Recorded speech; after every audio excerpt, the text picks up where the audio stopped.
No, change soy nigga. Sao review. The sao go no palida, blood on jar, all them the total jar. Sound a young heavy fit about her. Years in my bottle, that the music in there. A sonya bala kind cool and my GBN Gayar, he'll be the survival story. Find to American Citadel when I get one. Citadel, don't do get a yard. The gar do be na salach in a dimaga Citadel when I should be na free yard, bonam you. And I bind to Citadel and Tala. It had tip on. Yao don't mind questions. The kind name at GBN do ye calebo. Piro bala kaini Yamaka Tralabi. Tame normal boama do shin than yeti boa, and being to sit at tail boa. I don't mind quite be Gilo Yamatine. We and the male like Tusan and Daniela Master young Dugo and knitting cart lady so be dog. Kapala kaini culty, extreme grew look or Sonia Osuri, extremely bad leadership, so what a quasi usamurio, Lila scholar, expert Bonamune, to go to prison loud there, do ye did doddy a viral pit, to the Modita Nabaima, Dutromiaga, do ye nangaye, you sorry, nangaye, record with the ball jacket jar, no. Do not better be women Irishi around Nabaima, Genopiama, I Sonia guy the guy, how him how Pusura or do I chess again, women by Charibo, no? Nematica. Charismatic leadership. Also, ne do a jango luchiluke, Luginu, Liza, the boy. I got a jan and a no, the Romiaga, the Boro Igia, the Romaime Bome, Genola Tuname of Yojim, Televi, Uma Limo di Betava, no. Chitu Mondu and Yai Shibimele, do ye Christmas or general at the Mabua Mele. Do a jangia, how of General, so you go with campaign Galara, do the Rolly the Bojaga, Baulus, a Gialo, entertaining Piri, to get a shop your, and it go longa, Christmas, and Matapa. The Romiaga, any Christmas job, we don't Magina.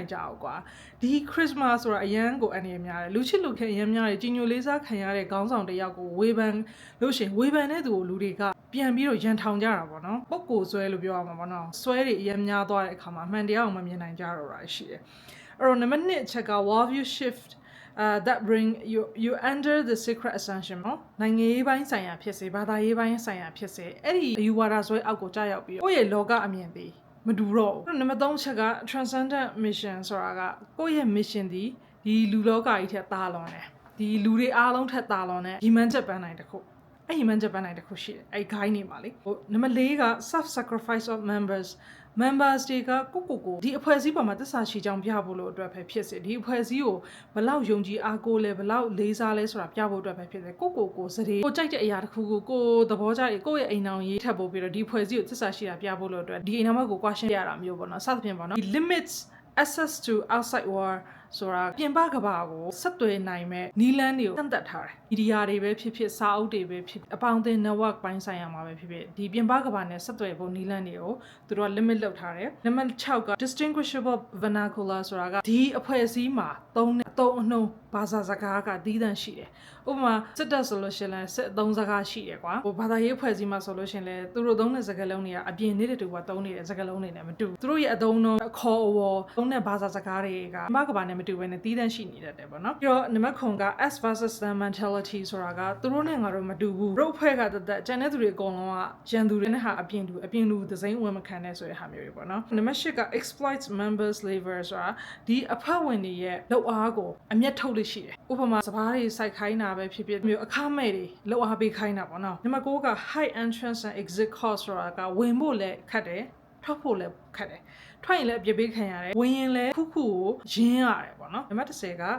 and just to find the means or below low, the Yale trouble ye did, the Yale Trodane, look at the Miati, a golden jade, so that a day baby, Lochin, Manny, Mari, the Yale, Madiare, Yemaju, the Almu, Yabo, Yegias or Amibona. So ya Gaini, but I Gaini, or Tamade, you got a chassis Japono. The Cherub of God, the Piata King, Lingim Yabono, David Sora Ludiaga, Piata King, Vision Belus of the Guy the Kusapo, Gaiam Warari, child Christian Guy in Ebema Coelesoro, the Lengisago, Piata King, Madame Yepu, 2 year Jagar, sexually liberated children. Arigo, built humble of Yore, Lay my Saya, Lumia Quenyare, Galit and Erigo, Pusu built humble, D Lane Swan in the Piata King Lassa, Dorade, as I went in Nasmadiga, Piata King, Luro Nemaganyu, the Coco Pilusion super down Hainawa, and Apilema, say on Domabiana super down, say on Dobiare, a Bilusion, Mazidi, Tonzi in a Bilusion, that Piata King, Luro, Sanjana.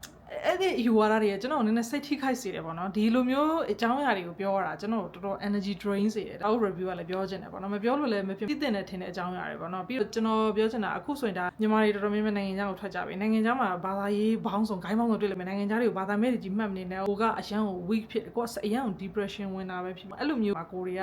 mental support ရဖို့အတွက်ဒီလိုမျိုးအရာတွေကိုလိုက်ရှာလို့ရှိတယ်ဒါပေမဲ့ကိုအရန်ကိုအားနည်းနေတဲ့အချိန်မှာဆုံးဖြတ်ချက်တွေကိုအရန်ကိုစိတ်ထက်ကြနေတဲ့အချိန်ကျမှလှုပ်လိုက်တဲ့လှုပ်ရက်တွေဟာမှန်ဖို့လို့ကနည်းနည်းခဲရင်းတယ်ကွာဒီလိုမျိုးခိုင်းတွေကိုချင်းကပ်ပြီးဆိုလို့အထူးသဖြင့် main ကလေးတွေကလေးတငယ်တွေအရန်သတိထားဖို့အသင့်တယ်ပေါ့နော်သူတို့ရဲ့ပါဇက်ကနေပြီးတော့ဒီ sexual liberation လိင်ပိုင်းဆိုင်ရာလွတ်မြောက်ခွင့်လို့ပြောလိုက်တာ ਨੇ ပြေးပြီးတော့နောက်လည်းမကြည့်တမ်းပြေးပြီးတော့ဘာဖြစ်လို့လဲဆိုတော့များသောအားဖြင့်သူတို့တွေကဒီလိင်ပိုင်းဆိုင်ရာနဲ့ပတ်သက်ပြီးတော့လူအဖွဲ့အစည်းရဲ့မှတ်မှုတွေကိုစီကံနေဘာမှလိုက်နာစရာမလိုဘူးငါတို့တွေကလွတ်မြောက်ရမယ်ဆိုတဲ့ပုံစံမျိုးနဲ့ခံစားလိုက်ဆိုတဲ့ပုံစံမျိုးနဲ့ဥမာအိုရှိုတို့လိုဘာသာရေးကိုင်းနေကွာသိရမလားလိုဆန္ဒတွေကိုဖိနှိပ်ထားစရာမလိုဘူးအဲ့တော့လွတ်ချပလိုက်ဆိုတဲ့အဖွဲ့တွေကွာသိရမလား sexual liberation လို့ပြောတဲ့အဖွဲ့တွေအကုန်လုံးဝေးဝေးရှောင်ဝောင်းရှေ့ထွက်ပြေးကြပါအဲ့တော့ဒီထဲမှာလည်းသူက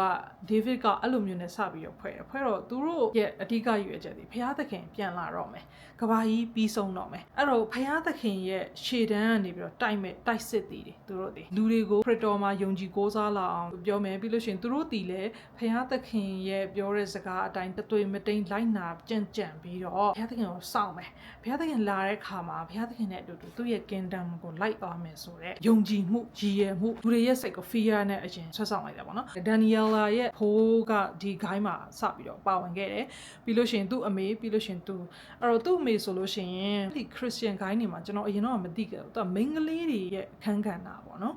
မိန်းကလေးတွေဒီယောက်ျားတွေကိုအလုပ်ကျွေးပြုဖို့ကလေးမွေးဖို့လို့မွေးဖွားလာတယ်ကလေးတစ်ယောက်ရလာခြင်းကဘုရားသခင်ရဲ့အလိုတော်တိုင်းပဲဆိုရယ်ယုံကြည်ချက်တွေရှိတယ်ကွာတခြားကမရှိဘူးကလေးတားပိုင်ဝဲမရှိဘူးအဲ့တော့သူ့မိဆိုဘယ်လိုဖြစ်လဲဆိုတော့ငယ်လေးကလေးကအသက်မပြည့်ခင်နော်73 14ကလေးကဒီ guy member တွေနဲ့ဘုရားသခင်ရဲ့အချစ်ကိုခံစားရဲဆိုပြီးတော့ဟိုလူနဲ့သွားအိတ်လိုက်ဒီလူနဲ့သွားအိတ်လိုက်အဲ့တော့ငယ်ရွယ်နဲ့ကိုဝင်ရတယ်အဲ့ဟိုငယ်ရွယ်နဲ့ကိုဝင်ရတာကနေပြီးတော့6ယောက်9ယောက်လောက်ထိမွေးလာတဲ့အချိန်မှာသူ့ရဲ့သက်အိမ်ကတဖြည်းဖြည်းနဲ့စုပ်လာတယ်သူဓာတ်တွေချွတ်တက်လာတယ်အဲ့ချိန်မှာဆရာဝန်တွေကသူ့ကိုနောက်ထပ်ကလေးမမွေးနေတော့နောက်ဆုံးကလေးကိုမွေးလို့ရှိရင်ဒီကလေးဒီမွေးရပါဒုက္ခိတပုံစံမျိုးဖြစ်နိုင်တယ်ဘာလို့ဆိုတော့မင်းမှလည်းဓာတ်တွေချွတ်တက်နေပြီကလေးကိုဇက်တိုက်မွေးထားတဲ့အတွက်မင်းရဲ့သက်အိမ်ဒီလည်းအားမကောင်းတော့ဘူးအဲ့တော့တားချောဖြတ်ဖို့လို့အတွက်အကြံဉာဏ်ပေးခြင်းတယ်ဆိုတဲ့အချိန်မှာသူတို့ကခရစ်ယာန်ဆွမ်းရောက်တယ်မလားအဲ့တော့သူတို့ကဒါကိုလက်မခံမနဲ့ဘုရားသခင်ရဲ့အလိုတော်တိုင်းပဲဘုရားသခင်ရဲ့အလိုတော်မဆန့်ကျင်နိုင်ဘူးဆိုပြီးတော့ကလေးမွေးတယ်နောက်ဆုံးကလေးကပြဿနာမျိုးစုံပါလာတယ်ကွာသူဒီလည်းတော်တော်ကိုခက်ခဲမွေးလိုက်ရတယ်စသဖြင့်ပေါ့နော်ဒီအစွန်းရောက်ယုံကြည်ချက်တွေပေါ့နော်ဂိုင်းကိုဝင်တဲ့ member တွေအနည်းဆုံးလာသားကလေးကနေစပြီးဂိုင်းရဲ့အဖွဲ့ကောင်းဆောင်နဲ့လက်ထပ်ပေးတဲ့အခမ်းအနားလုပ်တယ်ဘုရားသခင်နဲ့လက်ထပ်တယ်လို့နာမည်တက်တယ်ဘုရားသခင်ရဲ့အချစ်ကိုခံစားတယ်ဆိုပြီးတော့အဲ့ကလေးလေးတွေနဲ့ဒီအသင်းကောင်းဆောင်တွေကိုအချိန်တစ်ခုကုန်စေတယ်ဂိုင်းကပညာသင်ပေးတယ်အကြောင်းနေစရာတွေထိုင်စရာတွေစားစရာတွေအကုန်လုံးဒီဂိုင်းထဲမှာပဲကဘာတစ်ခုဖြစ်နေတာတင်ယိုးညွန်းတန်းနေသည်လဲဂိုင်းကောင်းဆောင်တွေကရေးတယ်အပြင်ပစာအုပ်တွေဖတ်ခွင့်မရှိဘူးအဲ့တော့သူတို့တင်ယိုးညွန်းတန်းနေဆိုတာကလည်းဒီအတင်းကောင်းဆောင်ဂိုင်းကောင်းဆောင်ဒေးဗစ်ဒီဘုရားသခင်နဲ့ဘယ်လိုဆက်သွယ်ရခဲ့တယ်ဘုရားသခင်ကဘယ်လိုမျိုးသူ့ကိုနာခက်ကိုကြိုးမြင်နိုင်တဲ့အမြင်အာရုံတွေပေးတယ်အဲ့တော့ဂိုင်းမှာအပြစ်ကြီးဆုံးဒီဘုရားသခင်ကိုမေကွန်းလုံးဝထုတ်ခွင့်မရှိဘူးမေကွန်းထုတ်လိုက်တဲ့အပြစ်ဒီအပြစ်အကြီးဆုံးပဲအဲ့တော့ဒန်နီယလာကိုရိုင်ကငယ်ငယ်လေးတုန်းကသူဘုရားသခင်အကြောင်းတော့သူကတန်တရားရှိတဲ့ပုံစံနဲ့သူ complaint တက်လိုက်တာကလေးဘွားမှာပေါ့အဲ့ဒီအချိန်မှာသူ့ကိုပြစ်ပေးဖို့လို့ဆိုပြီးတော့ guy member တယောက်ကခေါ်သွားပြီးတော့ရိုက်တာသူရိုက်ရင်းနဲ့ဒန်နီယလာကိုရိုင်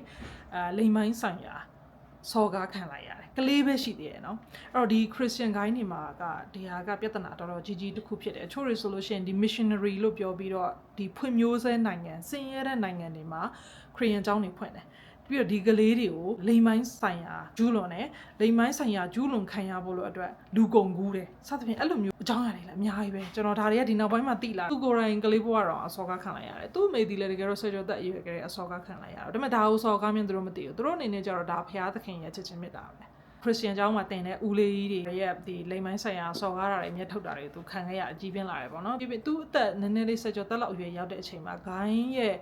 ့ဒီသတင်းတွေကပြင်ပကဘာကိုပြန်လာပြီးတော့သူတို့ဂိုင်းဒီကလေးတငယ်တွေကိုစိတ်ပိုင်းဆိုင်ရာရုပ်ပိုင်းဆိုင်ရာညှဉ်းပန်းနှိပ်စက်လိမ်အမျက်ထုတ်တဲ့ဂိုင်းတစ်ခုဖြစ်တယ်ဆိုပြီးတော့တော်တော်များများကအာဏာပိုင်တွေကသူတို့ဂိုင်းကိုဆက်ဆေးလာကြတယ်မီဒီယာတွေကမေးလာကြတယ်အဲ့ချိန်မှာလည်းသူတို့ကလေးတွေအကုန်လုံးကိုတင်ပေးထားတာဒီဂိုင်း member တွေရဲ့ကျင်နာမှုချစ်ချင်းမြတ်တာသူတို့တွေရဲ့ဂုဏ်ကျေးဇူးကြီးမြတ်မှုဘုရားသခင်ရဲ့ဂုဏ်ကျေးဇူးကြီးမြတ်မှုဘုရားသခင်ပေါ်မှာသက်ဝင်ယုံကြည်မှုအဲ့ဒါတွေပဲပြောရမယ်ဆိုပြီးတော့တင်ပေးထားတာပေါ့နော်လေ့ကျင့်ရတယ်โอเคမင်းကိုမီဒီယာတယောက်ကဒီမေးခွန်းမေးမယ်မင်းဘယ်လိုဖြစ်မှာလဲဆိုပြီးသူတို့အလွတ်လက်ချက်ခိုင်းတယ် စသဖြင့်ပေါ့နော်သူ့ဆယ်ကျော်သက်အရွယ်မှာဂိုင်းကောင်းဆောင်တေးသွားတယ်အဲ့မှာပြုပြင်ပြောင်းလဲရေးတွေရောက်လာတယ်ဂိုင်းကောင်းဆောင်ရဲ့မျိုးသမီးကကြတော့ကလေးတငယ်တွေလုံးဝလိန်ပိုင်းဆိုင်ရာထိတွေ့ခွင့်အမျက်ထုတ်ခွင့်လုံးဝမရှိတော့ဘူးကလေးတငယ်နဲ့ဒီဂိုင်းနဲ့လက်ထက်တဲ့မျိုး tradition တွေဆိုလို့မရှိတော့သူတို့ဂိုင်းမှာဘယ်လောက်ဆိုလဲဆိုတော့ဒီဂိုင်းမှာလူသစ်စုဖို့လို့အတွက်မျိုးသမီးတွေနဲ့ညားခေါ်တာ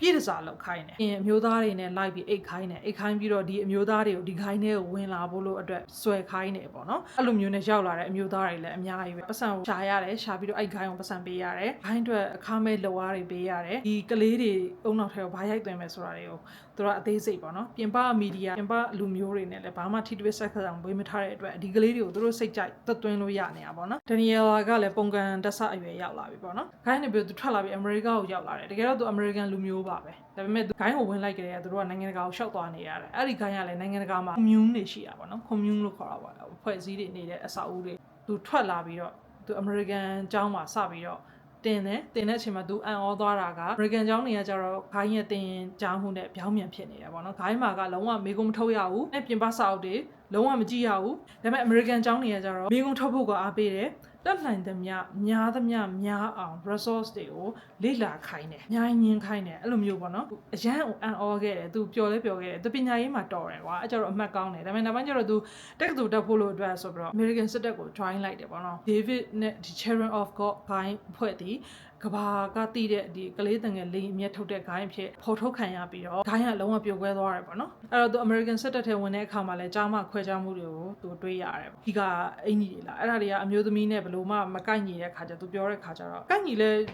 ဲရတယ်ဝတ်ဘာမှဖြစ်ဘူးဆိုတော့စပွဲတွေမှာလဲဓာတူကြီးကြီးပိုင်ခွင့်ကြီးကြီးကိုအမျိုးသမီးတွေကိုမပေးတာမျိုးတွေပေါ့နော်အမျိုးသမီးတွေရဲ့တကိုယ်လုံးချုံရေးအတွက်အဲ့တော့လိမ်မိုင်းဆိုင်ရာလုံးချုံရေးအတွက်တိတ်ပြီးတော့အာမခံချက်မပေးနိုင်တာတွေအထူးသဖြင့် Afghanistan စပွဲလိုမျိုးတွေမှာပေါ့နော်ဒါပေမဲ့နောက်ပိုင်းကျသူစစ်တပ်ထဲမှာရှိနေနေပဲတဖြည်းဖြည်းနဲ့အဲ့ဒါတွေကတော့ American စစ်တပ်မှာပြုပြင်ပြောင်းလဲမှုတွေကတော့ဖြစ်တယ်စစ်တပ်ထဲက power game တွေကိုလည်းသူတွေ့ရတယ်ဒီစစ်တပ်ဒီလည်းသူတို့ဘာသာရေးဂိုင်းနဲ့စင်တူတဲ့စီမင်းစစ်စနစ်တွေနဲ့အလုပ်လုပ်ပါလားဆိုတော့သူသိသွားတာပေါ့နော်ဟိုမှာအရေးကောင်းကောင်းမအေးရတာတော့ပင်ပန်းပြီးတော့မောပန်းနေတဲ့အချိန်မှာတန်စုံတန်ပြိုင်နေဟစ်ကြွေးရတာတော့အကိုကအရန်ပင်ပန်းပြီးအုံနောက်ကအလုံးမလုံးနိုင်တဲ့အချိန်မှာအကုန်လုံးတန်ပြိုင်ဟစ်ကြွေးလိုက်တဲ့အရာတွေကသူတို့ရဲ့မသိစိတ်တွေဆွဲဝင်သွားတာလေအဲ့လိုမျိုးနဲ့ brain washing ဆိုတာတွေကဖြစ်လာတာပဲမလားဒါရရှိပြောတာ American တယောက်ကိုကယ်ဖို့လို့အတွက်အပြစ်မဲ့လူ1000တတ်ဆိုလဲတတ်မှာပဲတဲ့သူတို့ရဲ့ရိုက်သွင်းထားတဲ့စိတ်ဓာတ်ပေါ့နော်ဒါတော့သူ့ရဲ့ survivor ဖြစ်ရမှာ story ဇလန်းပေါ့နော် Harvard Extension School ကနေပြီးတော့ master degree ရထားတာသူရထားတဲ့ဘွဲက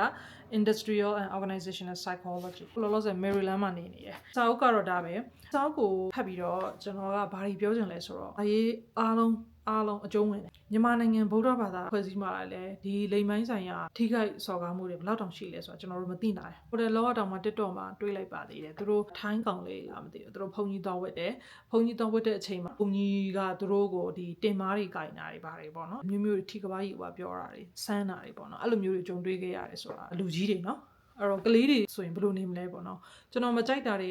ဖုန်းကြီးတွေမိဘမိတ်ကေဟာဖွင့်လာတယ်ဆိုလဲကျွန်တော်လုံးဝမကြိုက်ဘူးလုံးဝမသိတော့ဘူးလို့ထင်တယ်ခက်တာမြန်မာနိုင်ငံမှာ okay အဒါကြီးကိုတားဆီးမယ်ဆိုရင်မိဘမိတ်ကလေးတွေဘယ်သူတာဝန်ယူမှာလဲဆိုပြီးလာတော့မှာလေနော်ဟုတ်ခက်ပါတယ်ကျွန်တော်တို့တွေကကလေးတွေနေ့စဉ်တိုင်းများဘယ်တော့မ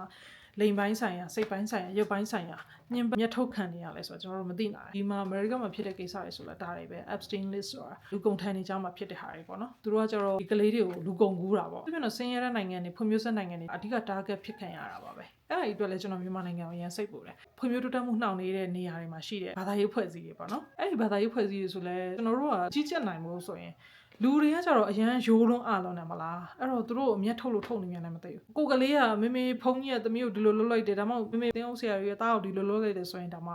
နင်ပစက်ပိတ်အဲ့လိုမျိုးရှောက်မပြောနဲ့ငရဲကြီးလိမ့်မယ်ဖះသခင်အပြစ်ပေးလိမ့်မယ်လို့မိဘတွေကပြောမှာဒါတွေကတွေးကြည့်လို့ရှိရင်ရင်နာစရာကောင်းတယ်ကွာဒီလားဘာသာရေးရဲ့အနှစ်သာရအလုံးဝတန့်စင်တယ်ဒါပေမဲ့ဘာသာရေးတွေကိုဘွဲတွေအသုံးချနေတဲ့ညနေဖုံးဆွတ်ထားတဲ့ဘလူးတွေရှိတယ်သားကောင်လိုက်တဲ့အမုတ်ဆိုးတွေရှိတယ်ကျွန်တော်တို့ကအဲ့ဒါတွေကိုသတိလွတ်လို့မရအောင်အဲ့ဒါတကူကျွန်တော်သတိပေးချင်ပါတယ်ဒီစာအုပ်လေးကိုဖတ်ကြည့်ပြီးတော့ကျေးဇူးတင်ပါတယ်